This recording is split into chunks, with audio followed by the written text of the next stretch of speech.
അല്ല പിന്നെ അദ്ദേഹം പറഞ്ഞ സംഭവത്തിനോടൊന്നും ഞാനൊരു സംഭവം പരാമർശിക്കുന്നു പോലും അത് പരാമർശിക്കപ്പെടുകയോ പരിഗണനാർഹമായ വിഷയങ്ങളും അല്ല. കാരണം കാലം വെളുത്ത് ഒരു വിവരവും അറിയാത്തൊരു പ്രൊഫസറാണത്. കാലം വെളുത്ത് ഒരു വിവരവും അദ്ദേഹത്തിന് അറിയില്ല. അദ്ദേഹം ഇപ്പോഴും ഏതോ ലോകത്തിരുന്നുകൊണ്ട് എന്തിനാമോ ഇതേപോലെ ഇങ്ങനെ ക്ഷീരവല ആവർത്തനം 101 പറഞ്ഞ പോലെയൊക്കെ പറയുകയാണ്. തിരിച്ചറിയേണ്ടുന്നൊരു വിഷയം ഈ പാർട്ടിക്കകത്ത് പരസ്യമായിട്ട് ഇങ്ങനെ ഇപ്പോഴല്ല ഇത് വന്നത്. ഇതിനേക്കാൾ ഗംഭീരമായി വന്നിരിക്കുന്ന സംഭവം ഇവിടെ ഉണ്ടായിരുന്നു എന്ന് പിന്നെ മിസ്റ്റർ ജയരാജൻ അറിയാവുന്ന എനിക്കറിയില്ല. പുത്തലത്തുകാരാണ് CPIM-ന്റെ സംസ്ഥാന സെക്രട്ടേറിയറ്റ് മെമ്പറായിരിക്കുന്ന പുത്തലത്തുകാരാണ്. പെരുവഴിയിൽ തടഞ്ഞിരിക്കുന്ന പാർട്ടിയാണ് ഈ പാർട്ടി. അറിയാമോ നിങ്ങൾക്ക്? ആ തടഞ്ഞ സ്ഥലം എവിടെയാണ് നിങ്ങൾക്ക് അറിയാമോ? അത് പെരളശ്ശേരിയിലെ 3 വരിക എന്ന് പറയുന്ന AKGയുടെ വീട്ടിനടുത്താണ് തടഞ്ഞത്. അറിയാമോ നിങ്ങൾക്ക്? ഒരു വക ചരിത്രബോധം ഒന്നുമില്ലാതെ ആരെങ്കിലും എന്തെങ്കിലും പറയുന്ന പാർട്ടി റിപ്പോർട്ടിംഗ് പറയാനല്ല ഒരു ഡിബേറ്റിനകത്ത് പങ്കെടുക്കുന്ന സമയത്ത് നിങ്ങൾ നൽകുന്ന സന്ദേശം എന്താണെന്നറിയോ? നിങ്ങളെ ഈ പാർട്ടി ചെയ്തുകൊണ്ടിരിക്കുന്ന മുഴുവൻ സംഭവങ്ങളും ആധികാരികമായി ശരിയാണെന്ന് സ്ഥിരീകരിക്കുകയാണ്. നിങ്ങൾക്ക് ആരാണ് അതിന് അവകാശം തന്നിട്ടുള്ളത്? ഈ രാജസ്ഥാനത്തിരിക്കുന്ന സ്ത്രീകൾ അവർ വിഡ്ഢികളാണോ? ആരെങ്കിലും പപ്പറ്റാണോ അവർ നാളെ പാർട്ടിയിൽ ഉണ്ടാവുമോ ഇല്ലയോ എന്നല്ല ബലി കൊടുക്കാൻ തീരുമാനിച്ചിറങ്ങുന്നവരാണ് അവരാണ് പോരാളികൾ എന്ന് പറയുന്നത്. അതിന്റെ സങ്കടവും വേദനയും എന്താണെന്ന് നിങ്ങൾക്ക് ഒരിക്കലും മനസ്സിലാവുകയുമില്ല. Because you are not a fighter. നിങ്ങൾ ഫൈറ്റർ അല്ല, നിങ്ങളുടെ പാർട്ടിക്കാരനുമല്ല. ശരിക്ക് നിങ്ങളുടെ പാർട്ടി നിൽക്കുന്ന എന്താണെന്നറിയോ? നിങ്ങളുടെ എല്ലാവിധ പ്രൊഫഷണൽ സംഭവം കഴിഞ്ഞതിന് ശേഷം നിങ്ങൾക്ക് ആ പാർട്ടിയിൽ നിന്ന് കിട്ടാവുന്ന എന്തെങ്കിലും വലിയ ഭാഗ്യങ്ങൾ നിങ്ങളെ കാത്തിരിക്കുന്നുണ്ടാവും. അത് നിങ്ങൾ മോഹിപ്പിക്കുകയും പ്രലോഭിപ്പിക്കുകയും ചെയ്തിട്ടുണ്ടാവും. പക്ഷെ പാർട്ടിക്കകത്ത് ഒരു കേഡർ നിൽക്കുന്ന അങ്ങനെയല്ല. അതുകൊണ്ടാണ് ഞാനിത് പറയുമ്പോൾ വൈകാരികമായിട്ട് ഞാൻ പറയുന്നത്. ഞാൻ വീണ്ടും ആവർത്തിക്കുകയാണ്, കേരള ചെട്ടസ്ക്യൂ ആണ് ഈ മനുഷ്യൻ.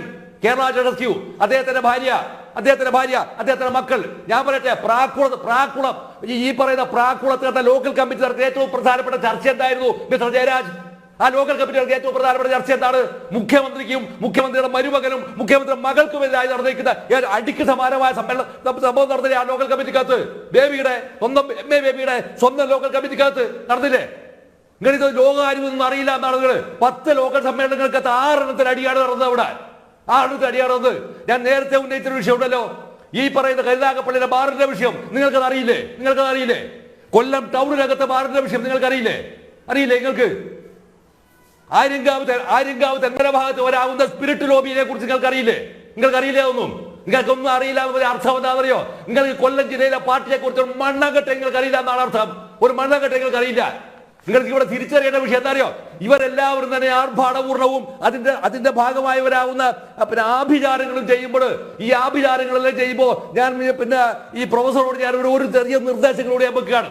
ഏതാണ് കുറച്ചു മുൻപ് ഒരു ചെറിയൊരു ആത്മകഥ SP കാട്ടെ അധികാരി ഇവരുടെ ഇൻസ്റ്റിറ്റ്യൂഷൻ പുറത്തിറക്കി വളരെ ചെറിയ ഒരു പാംലെറ്റ് പോലത്തുണ്ടാക്കുന്ന ഒരു ജീവരേഖയുണ്ട്.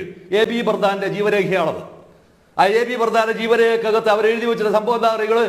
മരിക്കുമ്പോൾ അയാളുടെ ഉച്ചത്ത് എന്താണെന്നറിയോ നിങ്ങൾ? അദ്ദേഹം ധരിക്കാറുണ്ട്, പുറത്തു പോകുമ്പോൾ ധരിക്കാറുണ്ടായിരിക്കുന്ന ഒരു കോട്ട്, ഒരു പാന്റ്, ഒരു ബാഗ്. ഇതാണ് അദ്ദേഹത്തിന്റെ സമ്പാദ്യം ഇതാണ് അദ്ദേഹത്തിന്റെ സമ്പാദ്യം. CPM-ന്റെ മുൻ പോളിറ്റ് ബ്യൂറോ മെമ്പർ മുഖ്യമന്ത്രിയാക്കി നിർബന്ധ പ്രവർത്തി മരിക്കുമ്പോൾ എന്താണ് അദ്ദേഹത്തിന്റെ സമ്പാദ്യം? ഇട്ട ഷർട്ടും മുണ്ടും മാത്രമേ ഒന്നുമില്ല, വേറൊന്നുമില്ല. നിങ്ങൾ ഈ പാർട്ടിയുടെ നേതാക്കന്മാരാക്കുന്ന കൊല്ലം ജില്ലയിലെ പാർട്ടി നേതാക്കന്മാർ ഓരോ ആളെ എടുത്തു നോക്ക്. ഓരോ ആളെ നിങ്ങൾ എടുത്തോ. ആടെ നിങ്ങളുടെ സഖാവ് NS കൊല്ലപ്പെട്ടു പോയിരിക്കുന്ന NS, ലോറി ഇടിച്ചിട്ട് കൊല്ലപ്പെട്ടിരിക്കുന്ന NS സഖാവ് PK ഗുരുദാസൻ ജീവിച്ചിരിക്കുന്നത് ഇപ്പോഴും. അതിനുശേഷം എണ്ണം പറഞ്ഞിരിക്കുന്ന ഒരു ജില്ലാ സെക്രട്ടറി നിങ്ങൾക്ക് അവിടെ കൊണ്ടുവരാൻ കഴിയുമോ? കൊണ്ടുവന്നിട്ടുണ്ടോ? അവിടെ നിങ്ങൾ എന്നോടാണോ പറയുന്നത്? നിലവിലുള്ള ജില്ലാ സെക്രട്ടറിക്ക് അത് ഏറ്റവും ഗൗരവമായിരിക്കുന്ന ആരോ ഉന്നയിച്ചത്? അതും ഒരു എൻജോയ് യൂണിയനകത്ത് വിട്ടിരിക്കുന്ന സ്ത്രീ അല്ലേ? ഒരു ട്രാൻസ്ഫർ ആയിക്കൊടുത്തതിന്റെ പിന്നെ അവരെ ശല്യം ചെയ്തതിന്റെ പോലെ ഏറിയ കമ്പനി കൊടുക്കുന്ന പരാതിയുടെ കോപ്പി നിങ്ങൾ കേട്ടിട്ടുണ്ടോ? ഒന്നും നിങ്ങൾക്ക് അറിയില്ലെങ്കിൽ അറിയില്ല എന്ന് പറയാം. പക്ഷേ ലോകത്തോട് ഉണവിളിച്ചു പറയരുത്. എന്നും പറയരുത്. ലോകത്തോട് വിളിച്ചു പറയരുത്. എന്തോ പറയുന്നത്? ഏത് ജില്ലാ നാവിലുള്ളത് കൊണ്ട് തന്നെയാണ് പറയുന്നത്. ഒരുപടി പരാതികൾ വിവിധങ്ങളായിട്ടുള്ള ഘടകങ്ങൾക്ക് ഉന്നയിച്ചു എന്ന് ഈ സ്ത്രീകൾ പറയുന്ന സംഭവമാണ്. ഉന്നയിക്കപ്പെട്ടിരിക്കുന്ന പരാതികൾ ഒരിക്കലും തന്നെ നിർദ്ദേശിച്ചാന്നറിയോ? അതിനകത്ത് ഒരിക്കലും തന്നെ മാന്യമായിരിക്കുന്ന ഒരു പരിഹാര മാർഗം നിർദ്ദേശിക്കപ്പെട്ടിട്ടില്ല. ഈ പരിഹാരം ഞാൻ നിങ്ങൾ സംസാരിക്കുമ്പോൾ ഞാൻ ഇറങ്ങിയിട്ടില്ലല്ലോ. പറഞ്ഞതിന് ശേഷം നിങ്ങൾ പറഞ്ഞോ. ഒരാൾക്ക് പറയാൻ അതായത് നിങ്ങൾ ഇത്രയും ആന്റി ഡെമോക്രാറ്റിക് ആവില്ല. ഇത്രയും ആന്റി ഡെമോക്രാറ്റിക് എന്തിനാണ് ഇത്ര അസഹിഷ്ണുമാകുന്നത് നിങ്ങൾ?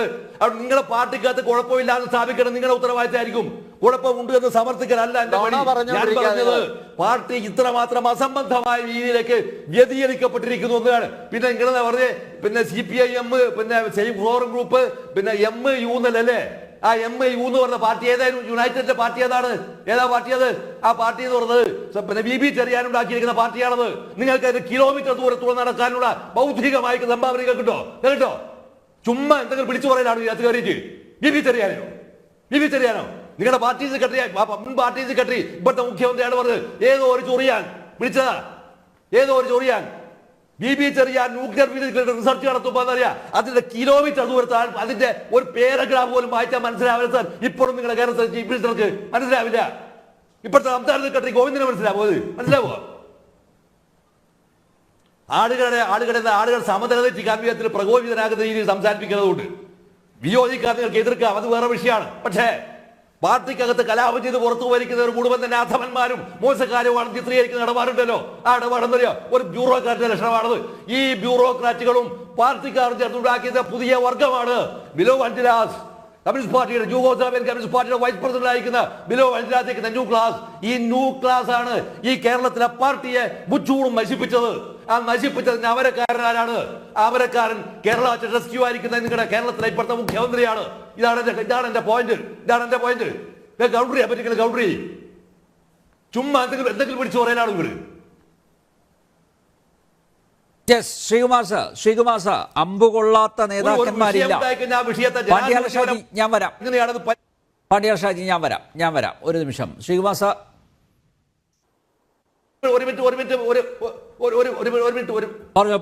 പറഞ്ഞോ. യെസ്, ഒറ്റ ഒരു മിനിറ്റ്.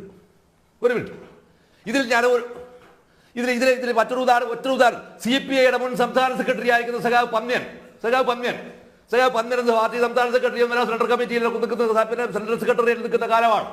പന്ന്യൻ ഒരാളൊരു വാച്ച് കൊടുത്തു, ഒരു ഗൗരവമുള്ള ഒരു വാച്ച് കൊടുത്തു. ഈ വാച്ച് കെട്ടിയിട്ട് നടക്കുമ്പോൾ സഖാവ് വിളിയം ഈ സംഭവം കണ്ടു. അപ്പൊ അദ്ദേഹത്തിന്റെ കൂടെ അത്യാവശ്യം പാർട്ടി CPIയുടെ സഖാക്കളുണ്ട്, മറ്റാർക്കുണ്ട്. ഇതെല്ലാം കഴിഞ്ഞതിന് ശേഷം എന്താ പറഞ്ഞാൽ പിന്നെ പാർട്ടി ഓഫീസിലേക്ക് പിന്നെ വെളിയെ പോയി. കുറെ കഴിഞ്ഞപ്പോൾ സ്വാഭാവികമായും പിന്നെ പന്ന്യൻ ചെന്നു കഴിഞ്ഞാൽ അവിടെ മുറിയിലാണ് ഇരുന്ന് കഴിഞ്ഞപ്പോൾ വെളിയം പന്ന്യനെ വിളിച്ചു. പന്ന്യനല്ല വിളിക്കുന്നത്, വെളിയെന്നങ്ങനെ വിളിക്കാം, പേര് വിളിക്കാം. രവി ഒന്നിങ്ങോട്ട് വരണമെന്നോ. പന്ന്യൻ രവിയാട്ടൻ എന്ത് ചെയ്യാന്ന് പറഞ്ഞാൽ ഈ വെളിയത്തിൻ്റെ അടുത്ത് ചെല്ലുകയാണ്. എന്നിട്ട് വെളിയം പറഞ്ഞത് എന്താണെന്ന് അറിയോ? ഈ വാച്ച് ഗംഭീരമായ വാച്ചാണ്, അത് കാശ് കൊടുത്ത് വാങ്ങാനുള്ള പൈസ ഒന്നും തൻ്റെ കയ്യിലില്ല എന്ന് എനിക്കറിയാം. പക്ഷെ ഇത്രയും ഗൗരവമുള്ള ഒരു വാച്ച് നിങ്ങൾ കിട്ടുമ്പോഴോ പാർട്ടി സഖാക്കൾ എന്ത് കരുതുമെന്ന് ഒന്ന് അന്വേഷിക്കണം, ഒന്ന് ആലോചിക്കണം. ഇത്രേ പറഞ്ഞുള്ളൂ. പന്ന്യൻ ഇന്നും വാച്ച് കെട്ടിയിട്ടില്ല. മിസ്റ്റർ ജയരാജ് ഇന്നും വാച്ച് കെട്ടിയിട്ടില്ല. അറിയോ? ഒരു കേഡർ അനുഭവപ്പെടുന്നത് എങ്ങനെയാണ്? ഒരു കേഡറെ അനാസക്തനാക്കുന്നത് എങ്ങനെയാണ്? ഒരു കേഡറെ ഫൈറ്റർ ആക്കുന്നത് എങ്ങനെയാണ്? ഒരു കേഡറെ ധാർമ്മിക ബോധത്തെ ഉയർത്തുന്നത് എങ്ങനെയാണ്? ഇതാണ് അടിസ്ഥാനപരമായ വിഷയം. ഇതാണ് അടിസ്ഥാനപരമായിരിക്കുന്ന വിഷയം. ഇത് മനസ്സിലാവണമെങ്കിൽ എന്ത് വേണമെന്നറിയോ? മനസ്സിലാവണമെങ്കിൽ ഒരു കമ്മ്യൂണിസ്റ്റുകാരന്റെ ഹൃദയത്തിൽ നെഞ്ചിൽ തൊട്ടണം, ധാർമ്മികതയിൽ തൊടണം. ഈ ധാർമ്മികതയെ തൊടാൻ കഴിയാതെ ഒന്നുമല്ല. നമുക്കെന്താണ്? നമുക്ക് വേറെ കാട്ടിലെ മരം തേവരുടെയാണ് വലിയടാ വലി. ഈ വലിയടാ വലി എന്ന് പറയുമ്പോഴാണ് ഈ കണ്ണൂർ ജില്ലയിലെ KBT 4757 CPIന്റെ ജില്ലാ കമ്മിറ്റിയുടെ കാറാണ്. ആ കാറിൽ ഈ പറയുന്ന മുഖ്യമന്ത്രി RSS കാർ ഒരു തവണ കയറിയതാണ്. പിന്നീട് മരിക്കുന്ന ഈ പറയുന്ന ഘട്ടം വരെ ആൾ ഇറങ്ങിയിട്ടില്ല. അപ്പൊ എന്തായി? അപ്പൊ പാർട്ടിയുടെ സംരക്ഷണമായിരുന്നു. പിന്നീടെന്തായി? ഇപ്പൊ സംസ്ഥാന സർക്കാരിന്റെ സംരക്ഷണം. ഇനി നാളെ അയാൾക്ക് എന്ത് വേണം? ഇന്ത്യൻ പ്രധാനമന്ത്രി സെറ്റ് കാറ്റഗറിയുടെ അമിത്ഷാ സെറ്റ് കാറ്റഗറിയിലേക്ക് വിടുന്ന ഒരവസ്ഥ അയാൾ ഇതിന്റെ പേരിൽ അയാൾ ഉണ്ടാക്കാൻ പോവുകയാണ്.